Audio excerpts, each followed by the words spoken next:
Security cameras at the Davos Belvedere Hotel captured everything. Greta Thunberg, holding a stack of papers showing Ronaldo's carbon footprint, marching straight toward the soccer star. "We need to talk," she said. Ronaldo's response would shock even his biggest fans. The Swiss Alps stood majestically in the background as the world's most powerful individuals gathered in the small town of Davos for the World Economic Forum. It was January 23, 2025, and the irony wasn't lost on anyone. Discussions about saving the planet were being held by people who'd flown in on private jets from every corner of the globe. Cristiano Ronaldo, the Portuguese football legend worth over $600 million, had arrived that morning.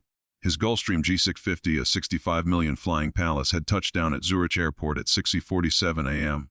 From there, a helicopter, another carbon-spewing luxury, had whisked him to Davos in just 23 minutes. This was his third private jet trip in just 1 week.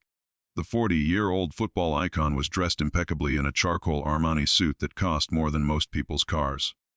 His wrist bore a Richard Mille watch worth the $1.2 million, catching the light with every gesture. He moved through the Belvedere Hotel with the confidence of a man who'd conquered the world. 5 Ballon d'Ors, 5 Champions Leagues, over 900 career goals. He was untouchable, or so he thought. Meanwhile, Greta Thunberg had taken a very different journey. The 22-year-old climate activist had spent 32 hours on trains, refusing to fly despite the inconvenience. She arrived exhausted but determined, her resolve strengthened by every mile traveled on the ground. In her worn backpack was a folder that would change everything. For weeks, Greta's team had been tracking the carbon footprints of Davos attendees. The hypocrisy was staggering: world leaders and billionaires preaching about climate change while living lives of extraordinary excess.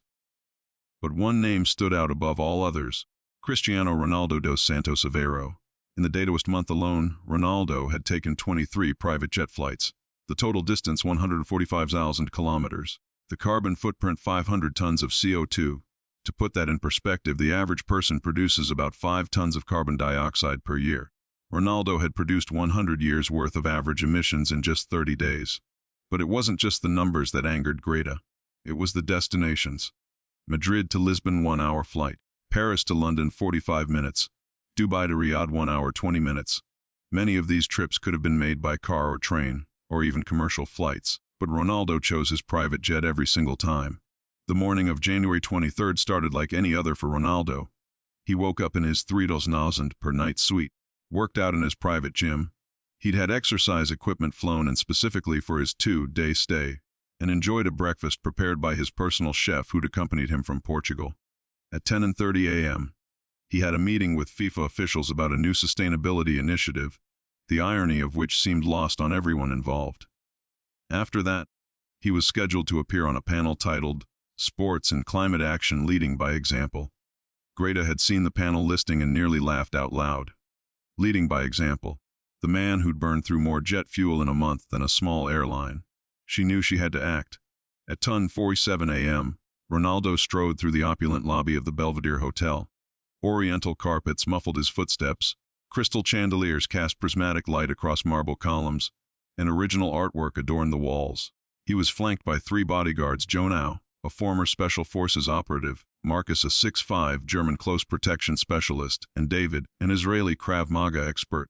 Behind them walked George Mendes, Ronaldo's super agent, furiously typing on 2 phones simultaneously. "The night meeting is confirmed for 2 p.m., Mendes was saying. "Then the Saudi investment group at 4. The prince specifically requested. That's when Greta stepped out from behind a marble column. She was tiny compared to Ronaldo's entourage, standing at just 5'4", in her worn green parka and hiking boots. Her blonde hair was pulled back in her signature braids. Her face bore no makeup, just the flush of determination. In her hands she clutched a blue folder marked CR7, Climate Criminal. "Mr. Ronaldo, we need to talk," she said, her voice carrying despite its softness. The bodyguards immediately moved to intercept, but Ronaldo raised a hand. He squinted at the young woman, recognition slowly dawning. "You're that climate girl," he said in accented English, a dismissive smirk playing at his lips. "Climate activist," Greta corrected firmly. "Greta Thunberg. And I have some questions about your presence at today's climate panel." Mendes stepped forward, his voice oozing false politeness. "I'm sorry, but Ronaldo has a very tight schedule. Perhaps you could email my office. This won't take long." Greta interrupted, her eyes never leaving Ronaldo's face. I just want to know how someone who produced 500 tons of CO2 in the last month alone has the audacity to speak about climate action. The lobby, which had been buzzing with conversations in a dozen languages, suddenly fell silent. Heads turned. Phones appeared in hands, ready to capture whatever came next. Ronaldo's smirk faded. His jaw tightened. What are you talking about? Greta opened her folder, her hands steady despite the adrenaline coursing through her veins. January 3rd, Funchal to Madrid, Gulfstream G650. January 5th, Madrid to Paris, same jet. January 6th, Paris to Milan, 1 hour 15 minutes. Should I continue? How did Mendes began? But Ronaldo cut him off with a sharp gesture. So what? The footballer said, his voice hardening. I have a busy life. I need to be in many places. January 8th, Greta continued relentlessly, Milan to Rome, 1 hour flight. The train takes 3 hours and produces 90% less emissions. But I suppose 3 hours is too long for someone like you. Ronaldo's face was beginning to flush. The crowd around them grew larger, forming a loose circle. Someone whispered, Is that really Greta Thunberg? You don't understand my life, Ronaldo said, taking a step forward. His 6'2" frame towered over Greta, but she didn't flinch. I have responsibilities, businesses, my family. Your family was with you on exactly 3 of those 23 flights. Greta interrupted, consulting her notes. The rest were for business meetings that could have been conducted virtually, photo shoots that could have been scheduled together, and... She paused for effect. 6 flights just to have dinner. 6 times you flew somewhere just to eat at a restaurant. Gasps rippled through the crowd. Phones were now openly recording. A CNN reporter pushed through the crowd, sensing a story. Ronaldo's face was now bright red. You've been spying on me. It's public information, Greta replied calmly. Flight tracking websites, your own Instagram posts. You're not exactly subtle about your lifestyle. She pulled out a printed screenshot of Ronaldo's Instagram, showing him boarding his jet with the caption, Off to dinner in Monaco. This is harassment. Mendes interjected, but his voice lacked conviction. He knew how bad this looked. No, Greta said firmly. Harassment is what your client is doing to our planet, to my generation's future, to every young person who will have to live with the consequences of his choices. Ronaldo laughed, but it was harsh, without humor. You think you're so righteous. What have you achieved? I've donated millions to charity. I've built hospitals, schools. What have you done except complain? I've made people aware. Greta shot back, including right now. Everyone here can see who you really are. Not CR7 the hero, but CR7 the hypocrite who'll speak about saving the planet this afternoon while burning through more fuel than a small city. How are you? Ronaldo exploded, his famous temperament finally breaking through. You know nothing about me. Nothing about what I've overcome. I came from nothing. And now you have everything, Greta replied, her voice rising to match his. And what do you do with it? You burn our future for your convenience. 23 flights in 30 days, Mr. Ronaldo. That's not success. That's selfishness. The bodyguard shifted nervously. Joao whispered into his earpiece, calling for backup. The crowd was growing larger by the second. Hotel security appeared at the edges, unsure whether to intervene. You want to shame me? Ronaldo said, his voice dropping dangerously low. I'm Cristiano Ronaldo. I've worked for everything I have. Every single thing. You're just a child who complains on Twitter. I'm 22 years old, Greta said steadily. Old enough to see through your excuse, and old enough to do this. She pulled out her phone and showed him a video. On the screen was Ronaldo himself, from a podcast recorded just a week earlier.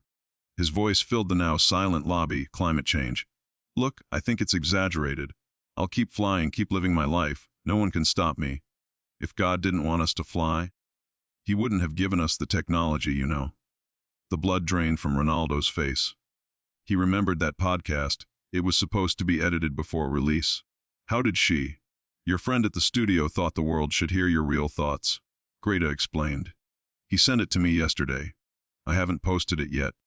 But I will, right before your climate panel. Unless what? Ronaldo's voice was barely above a whisper now. Unless you do the right thing, Greta said. Admit what you've done. Apologize, and commit to real change, not just words. Actions. Mendes grabbed Ronaldo's arm. We're leaving. This is extortion. But Ronaldo couldn't move. He was trapped. If that video went viral before his panel, his carefully crafted image would shatter. The sustainability deals, the UN ambassadorship he was negotiating, all gone. What do you want me to say? He asked through gritted teeth. The truth, Greta replied simply. That you've been a hypocrite. That you'll reduce your private jet usage by 90%. That you'll use commercial flights for distances under 1,000 miles. That you'll offset every ton of carbon you've produced. Commercial flights.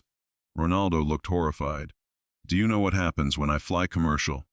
The chaos, the fans. Millions of people deal with it every day, Greta said unsympathetically, including actual world leaders. President Obama flies commercial now.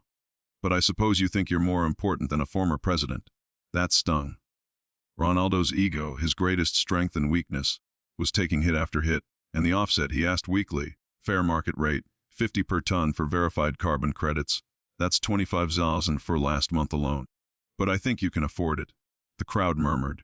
Someone did the math out loud. If Ronaldo kept flying at this rate, it would cost him $300,000 a year just in offsets. This is insane, Ronaldo muttered. But he could see the phone's recording, could imagine the headlines. Ronaldo refuses to act on climate while preaching sustainability. His sponsors would flee. His legacy would be tarnished. Fine, he said suddenly. I'll do it. Do what? Specifically, Greta pressed. I want to hear you say it. Ronaldo looked around at the sea of faces all watching him, waiting, judging. His pride screamed against what he was about to do, but survival instinct won. I apologize. He began each word like pulling teeth.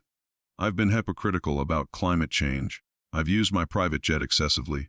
I commit to reducing my private flights by, he swallowed hard, 90%. For flights under 1,000 miles, I'll use commercial airlines, and I'll purchase carbon offsets for all my emissions. When does this start? Greta asked. Immediately, Ronaldo said, though the word nearly choked him.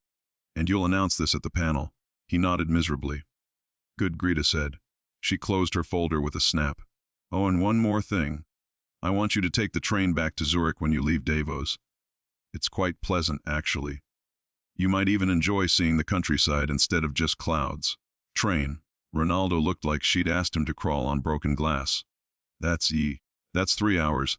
3 hours to think about your choices, Greta replied. I'll be checking, Mr. Ronaldo. We all will. She turned to leave, then paused. You know, you could be a real hero if you wanted. Imagine if Cristiano Ronaldo, the biggest sports star in the world, actually led by example. Think of the impact. Millions of fans following your lead. You could change the world. I already changed the world, Ronaldo said defensively. Through football. Through inspiration. You inspire people to burn fuel they can't afford, chasing a lifestyle they'll never have. Greta countered. What if you inspired them to save the planet instead? With that, she walked away, the crowd parting to let her through. Behind her, she left a shaken Ronaldo, a frantic Mendes, and a lobby full of witnesses to one of the most unexpected confrontations in Davos history. 2 hours later, Cristiano Ronaldo took the stage at the Sports and Climate Action panel. His usual swagger was noticeably diminished. The moderator, a BBC journalist named Sarah Chen, noticed immediately. Cristiano, thank you for joining us. You're known for your dedication to fitness and health. How does that translate to planetary health? Ronaldo gripped the microphone. In the audience, he could see Greta Thunberg in the front row, her blue folder on her lap, phone in hand. The threat was clear. Thank you, Sarah. He began, his voice lacking its usual confidence. Actually, I want to start with an admission. I haven't been a good example when it comes to climate action. In fact, I've been a terrible example. The audience stirred. This wasn't the script they expected. I've been thinking a lot about my carbon footprint lately, he continued, the words tasting bitter. And I realize that I've been hypocritical. I fly too much. My private jet usage is excessive. And starting today, that changes. Sarah Chen leaned forward, sensing a story. Can you elaborate on these changes? Ronaldo took a deep breath. Effective immediately, I'm reducing my private jet usage by 90%. For flights under 1,000 miles, I'll use commercial airlines. And I'll be purchasing carbon offsets for all my emissions, past and future. The audience erupted in whispers. Other panelists, a Formula One executive and an Olympic Committee member, exchanged shocked glances. That's quite a commitment, Sarah said carefully. What prompted this decision? Ronaldo's eyes found Greta again. She gave him the slightest nod. Sometimes it takes a wake-up call, he said. Sometimes it takes someone brave enough to hold up a mirror and show you who you really are. I've been selfish, but I have a platform, a responsibility. If I'm going to talk about saving the planet, I need to act like it. Will this impact your career? Sarah asked. The travel demands on elite athletes are extraordinary. I'll make it work, Ronaldo said, though he still couldn't quite believe the words coming out of his mouth. If it means taking trains, planning better, flying commercial, then that's what I'll do. My convenience isn't more important than my children's future. The panel continued for another 40 minutes.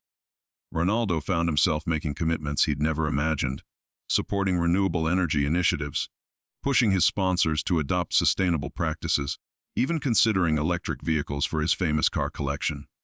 When it ended, the applause was genuine but confused. This wasn't the Cristiano Ronaldo they knew. As he left the stage, Greta intercepted him. That was good, she said simply. But words are easy. I'll be watching to see if you follow through. You'll be watching? Ronaldo asked, a hint of his old arrogance returning. What are you, my carbon accountant? If necessary, Greta replied seriously. Your Instagram is very revealing. Every flight, every car ride, every excess, we'll know. Ronaldo shook his head. You're relentless. The climate crisis is relentless, Greta countered. I'm just trying to keep up. George Mendes appeared at Ronaldo's elbow. The Saudi prince is waiting, he whispered urgently. The helicopter is ready. Greta raised an eyebrow. Ronaldo closed his eyes in frustration. Cancel the helicopter, he told Mendes. We'll take cars. But sir, that's a 2-hour drive through mountain roads. Then we'd better leave soon, Ronaldo said through gritted teeth. The story of what happened in that Davos lobby spread like wildfire. Fire Ronaldo vs Greta began trending within hours. The video clips, shaky phone footage of the confrontation, were viewed millions of times. Opinion was sharply divided. His fans rushed to his defense. CR7 donates millions to charity. What has Greta done? Leave the Jew out alone. Climate change is a hoax anyway. But others saw it differently. Finally, someone called out these private jet hypocrites. Greta 1, Ronaldo 0. If a kid can make Ronaldo change, maybe there's hope. The real test came 3 days later. Ronaldo was scheduled to fly from Zurich to Madrid, normally a 90-minute private jet hop.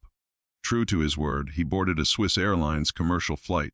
The photos of him in business class, surrounded by shocked passengers, went viral immediately. Is that really Cristiano Ronaldo? A passenger tweeted. He's just sitting there reading a magazine like a normal person. The flight was chaos. Fans recognized him, asked for selfies, autographs. The flight attendants struggled to maintain order. By the time he landed in Madrid, Ronaldo was exhausted and irritated. But he'd done it. Over the following weeks, the football world watched in amazement as Ronaldo actually kept his commitments. Commercial flights became common. When he did use his private jet for longer international flights, he publicly posted the carbon offset receipts. He took a train from Madrid to Barcelona for El Clasico, documenting the journey on Instagram. 3 hours of beautiful countryside. He posted, though those close to him knew he'd complained the entire way. The impact was unexpected and profound. Other athletes began following suit. Lewis Hamilton announced he would reduce his private flights. Tom Brady took a commercial flight and posted about it. A movement began among elite athletes. Fun like Ronaldo became a trend. But it wasn't easy for Ronaldo. His life became significantly more complicated. Commercial flights meant dealing with delays, connections, security hassles. The spontaneous dinner flights to Paris or Monaco became impossible. His jet sat idle in its hangar. Another 65 million reminder of his former life. 6 months later, at a UN climate summit in New York, Ronaldo was invited to speak about his transformation. He'd taken a commercial flight from Lisbon, 8 hours in business class instead of 6 in perfect privacy. It started with humiliation. He admitted to the assembly. A young woman named Greta Thunberg confronted me with the truth about my lifestyle. I wanted to dismiss her, to use my wealth and fame to silence her. But she was right. I was a hypocrite. He paused, looking out at the audience of world leaders and activists. In the third row, he spotted a familiar face with blonde braids. Changing wasn't easy. I'm Cristiano Ronaldo. I'm used to the best of everything immediately whenever I want it. But I learned something important. True greatness isn't about what you can afford. It's about what you can sacrifice for others. He detailed the changes: 87% reduction in private jet usage, over 2 million in carbon offsets purchased, a new foundation dedicated to sustainable sports travel. partnerships with rail companies to improve athlete transportation. I'm not perfect, he concluded. I still fly private sometimes for security reasons or when commercial truly isn't viable. But I'm trying.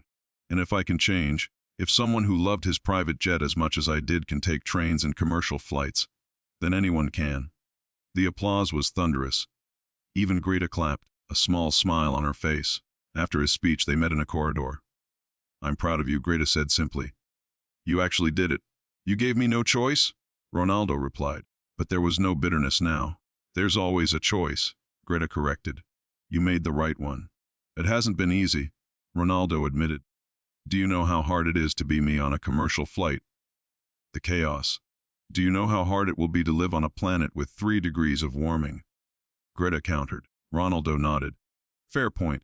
He paused. You know, I hated you that day in Davos. I know, Greta said, but you were right. I was using my success as an excuse for excess. Now my children see me taking trains, offsetting emissions, making an effort. Maybe that's worth more than any goal I've scored. Maybe it is, Greta agreed. You've influenced millions of people. That's the real power of someone like you. They shook hands, a photo that would later become one of the defining images of the climate movement. The young activist who refused to be intimidated and the superstar who learned to change. As Ronaldo walked away, he called back, I still hate trains, you know, but you take them, Greta replied. That's what matters. The Davos confrontation became legendary. Business schools taught it as a case study in public pressure and corporate responsibility. Environmental groups used it as an example of successful activism. And every time a celebrity took a commercial flight instead of a private jet, someone would inevitably comment, pulling a Ronaldo. The security footage from the Belvedere Hotel was eventually leaked in full. Watching it, you could see the exact moment when one of the world's biggest egos collided with an immovable force of moral clarity. You could see Ronaldo's face cycle through dismissal, anger, fear, and finally resignation. But perhaps the most powerful moment wasn't the confrontation itself. It was what happened after. As Greta walked away and the crowd dispersed, the camera caught Ronaldo standing alone in that opulent lobby, looking smaller than his 6'2" frame had ever seemed. George Mendes was speaking rapidly in his ear, but Ronaldo wasn't listening. He was staring at nothing, processing what had just happened. In that moment, Cristiano Ronaldo, 5-time Ballon d'Or winner, global icon, hero to millions, realized that all his goals, trophies, and millions meant nothing if the world his children inherited was burning. The camera couldn't capture his thoughts, but those close to him later revealed what he'd said in the car to the Saudi meeting, a 2-hour drive through Swiss mountains instead of a 20-minute helicopter ride. She's right. That damn girl is right about everything. And that, perhaps, was Greta Thunberg's greatest victory. Not just forcing a promise from a celebrity, but changing a mind. Proving that no amount of fame or fortune could shield someone from the truth when it was spoken clearly and courageously enough. The last clip from the security footage showed something else. As hotel staff finally began dispersing the crowd, moving people along, returning the lobby to its usual hushed elegance, a young boy, maybe 10 years old, tugged on his father's sleeve. Dad, the boy said in accented English, if Ronaldo is changing, shouldn't we? The father looked down at his son, then at the spot where the confrontation had occurred, and nodded slowly. Yes, he said. I think we should. And that's how change really happens. Not in grand gestures or forced promises, but in the quiet moments when people decide to be better. When heroes become human and humans become heroic. Greta Thunberg had done what seemed impossible. She'd made Cristiano Ronaldo, a man who'd built his life on winning at any cost, realize that some victories weren't worth having. And in losing that day in Davos, Ronaldo had perhaps achieved his greatest win, the chance to be the role model he'd always claimed to be. The trains in Switzerland really are quite pleasant. Even Cristiano Ronaldo had to admit that eventually, though he still posts complaints about the Wi-Fi,